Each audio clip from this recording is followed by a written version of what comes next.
रामायण, जिसमें श्री राम के जन्म से लेकर उनके जीवन में हुई महत्वपूर्ण घटनाओं का वर्णन मिलता है। हम सब जानते हैं कि भगवान श्री राम को माता कैकेयी द्वारा 14 वर्षों का वनवास मिला था, लेकिन यह बहुत कम लोग जानते हैं कि इन 14 वर्षों के वनवास में भगवान श्री राम किस किस जगह गए और कहाँ कहाँ उनके शुभ चरण पड़े। तो चलिए हम आपको बताते हैं, पर आगे बढ़ने से पहले मैं रिक्वेस्ट करूंगी, यदि आप चैनल पर पहली बार आए हैं तो प्लीज़ मेरे चैनल को सब्सक्राइब ज़रूर करें और वीडियो पसंद आती है तो प्लीज़ वीडियो को लाइक ज़रूर करें। पहला पड़ाव, जब श्री राम वनवास के लिए निकले तब अयोध्या की जनता उनका साथ छोड़ने को तैयार नहीं थी। श्री राम माता सीता और लक्ष्मण के साथ पैदल ही तपस नदी के तट पर पहुँचे, जो अयोध्या से करीबन 20 किलोमीटर दूर है। प्रजा भी उनके पीछे आ रही थी। सूर्यास्त के बाद श्री राम और सीता विश्राम करने के लिए लेट गए। लक्ष्मण और सुमंत्र रात भर जागते रहे। अगले दिन प्रातःकाल नाव से नदी पार की जब उनकी प्रजा नींद में थी।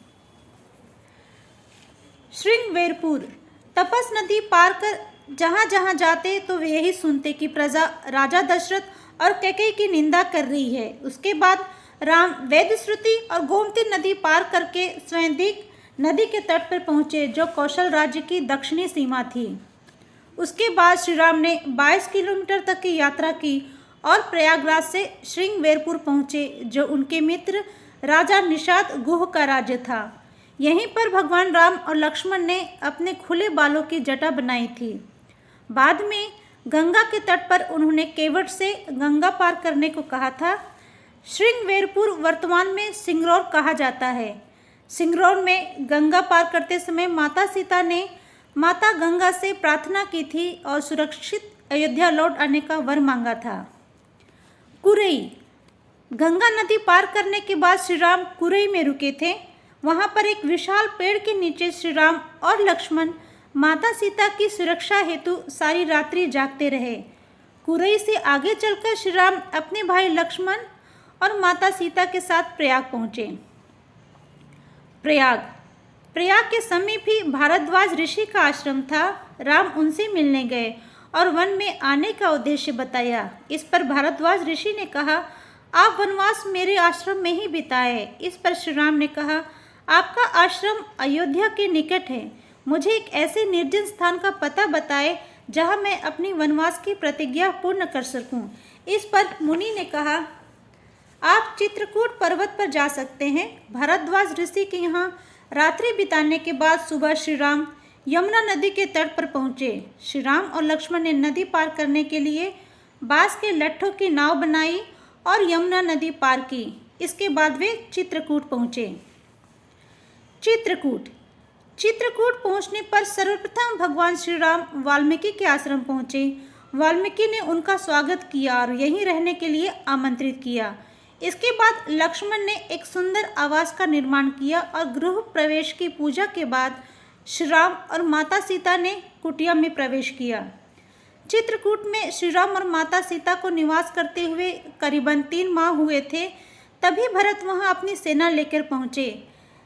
तब जब दशरथ का देहांत हो गया था, भरत श्री राम से अयोध्या वापस लौटने का आग्रह किए, जिसे श्री राम अस्वीकार कर दिए। भरत यहाँ से राम की चरण पादुका ले जाकर उनकी चरण पादुका रखकर राज्य करते हैं। चित्रकूट में भगवान श्री राम वनवास के 12 वर्ष बिताए थे। अत्रि मुनि, भरत के लौट जाने के बाद श्री राम का भी मन चित्रकूट में नहीं लग रहा था, क्योंकि वहाँ उन्हें भरत एवं अपनी माताओं की बहुत याद सताती थी। इसीलिए उन्होंने दूसरी जगह जाने का निश्चय किया। चित्रकूट के पास ही सतना मध्य प्रदेश में अत्रि मुनि का आश्रम था। महर्षि अत्रि चित्रकूट के तपोवन में रहा करते थे। वहाँ श्री राम ने कुछ वक्त बिताया। चित्रकूट की मंदाकिनी, गुप्त गोदावरी, छोटी पहाड़ियों, कदराव आदि से निकलकर भगवान राम माता सीता और लक्ष्मण को साथ लेकर घने वन में प्रवेश किया, मानो घने काले बादलों के भीतर चंद्रमा प्रवेश कर रहा हो। दंडकारण्य, चित्रकूट से निकलकर श्री राम घने वन में पहुंच गए। असल में यही था उनका असली वनवास। इस वन को इस काल में दंडकारण्य कहा जाता था। मध्य प्रदेश, छत्तीसगढ़ और महाराष्ट्र के कुछ क्षेत्रों को मिलाकर दंडकारण्य बना था। दरअसल उड़ीसा की महानदी के इस पार से गोदावरी तक दंडकारण्य क्षेत्र फैला हुआ था। इसी दंडकारण्य का हिस्सा है आंध्र प्रदेश का एक शहर भद्राचलम। गोदावरी नदी के तट पर बसा यह शहर सीता रामचंद्र मंदिर के लिए प्रसिद्ध है। यह मंदिर भद्रगिरी पर्वत पर है।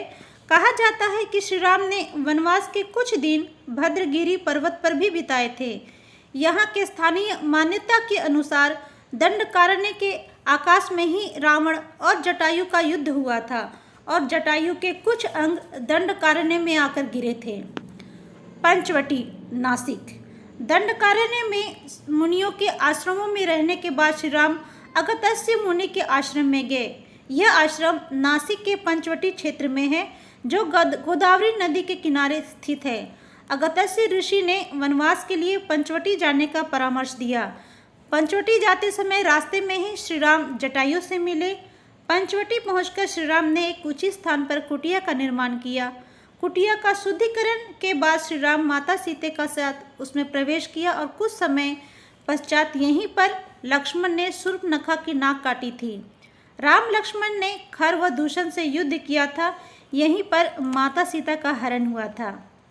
सर्वतीर्थ, नासिक क्षेत्र में शूर्पणखा, मारीच, खरदूषण के वध के बाद रावण ने माता सीता का हरण किया और जटायु का भी वध किया। इस स्थान को सर्वतीर्थ के नाम से जाना जाता है। ऋष्यमुख पर्वत, सर्वतीर्थ जहां जटायु का वध हुआ था, वह स्थान सीता की खोज का प्रथम स्थान था। उसके बाद माता सीता को खोजते श्री राम सबरी के आश्रम में पहुंचे। उसके बाद ऋष्यमुख पर्वत पर श्री राम की मुलाकात हनुमान और सुग्रीव से हुई। किष्किंधा, श्री राम बाली का वध करने किष्किंधा पहुंचे। श्री राम ने बाली को मारकर सुग्रीव को किष्किंधा का राजा बना दिया। उसके बाद सुग्रीव ने चारों दिशाओं में माता सीता की खोज में वानर सेना भेजी थी। रामेश्वरम, हनुमान और सुग्रीव से मिलने के बाद श्री राम ने अपनी सेना का गठन किया। वे रामेश्वरम पहुंचे। भगवान श्री राम ने लंका पर चढ़ाई करने से पहले यहाँ भगवान शिव की पूजा की थी। राम सेतु, 3 दिन की खोजबीन के बाद श्री राम ने रामेश्वरम के आगे समुद्र में वह स्थान ढूंढ निकाला जहाँ से आसानी से श्रीलंका पहुंचा जा सके। नल और नील की मदद से राम सेतु का निर्माण हुआ। श्रीलंका, इसके बाद की कहानी आप सब जानते हैं। तो श्री राम के वनवास स्थान की ये कथा आपको कैसी लगी? अगर जानकारी अच्छी लगी हो तो वीडियो को लाइक ज़रूर करें, शेयर करें। अगर आप चैनल पर पहली बार आए हैं तो प्लीज़ मैं रिक्वेस्ट करती हूँ मेरे चैनल को सब्सक्राइब ज़रूर करें। नोटिफिकेशन बेल को ऑल पे प्रेस कर दें ताकि जब भी मैं नया वीडियो अपलोड करूँ तो तुरंत आपको इसका नोटिफिकेशन मिल जाए। तो मिलते हैं नए वीडियो में, तब तक के लिए जय श्री राम।